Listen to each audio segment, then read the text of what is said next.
There's a bizarre phenomenon where two people can examine the same scenario and wind up interpreting two totally different meanings. I'm certain you've seen a response like this with someone that you know, leaving you utterly befuddled as to how they could possibly have come up with a conclusion so different from yours, which is obviously correct. And the reason is fascinating, but the application will open up potential that we never dreamed of. We see a map of the world, but not the world itself.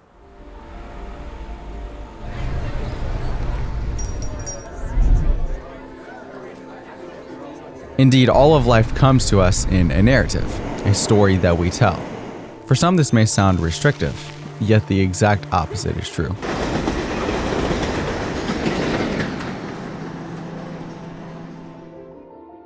The world comes into our consciousness in the form of a map already drawn, a story already told, a hypothesis, a construction of our own making.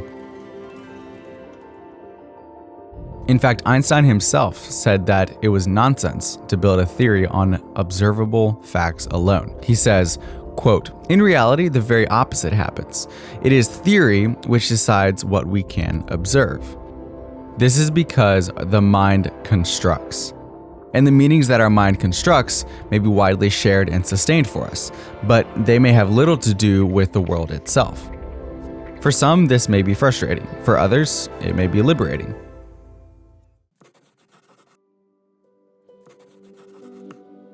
To gain insight into what we mean by a map or a framework, let's visit the famous 9-dot puzzle, which some of you may be familiar with. This puzzle asks us to join all 9 dots with 4 straight lines, without taking the pen from paper.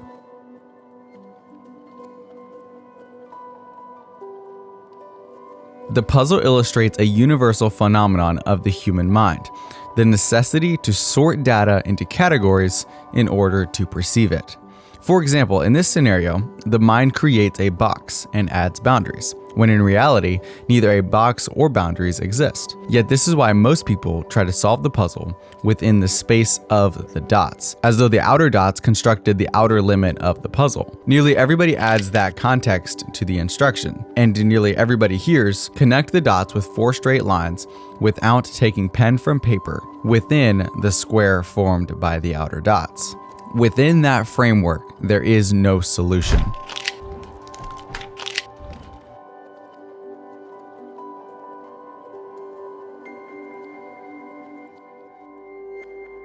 If, however, we were to amend the original set of instructions by adding the phrase, "Feel free to use the whole sheet of paper," it is likely that new possibilities would suddenly appear to you.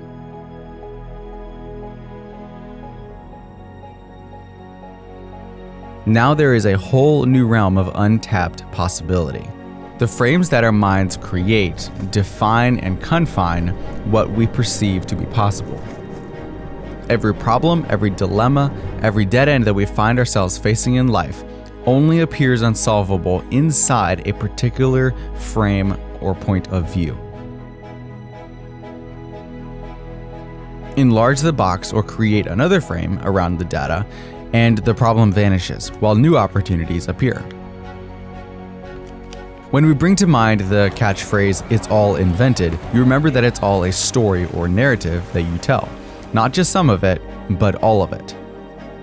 If we can learn to notice and distinguish these stories, we will be able to break through the perceived barriers of any box that contains unwanted conditions and create other narratives that support a solution. Your thoughts and actions will spring from a new framework, because a new map means new possibilities.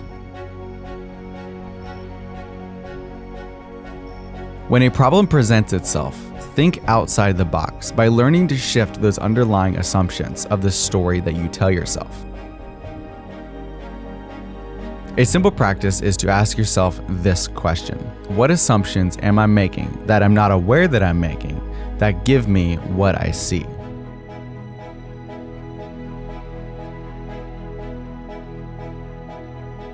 And when you have an answer for that question, ask yourself this one: what might I now invent that I haven't yet invented that would give me other choices?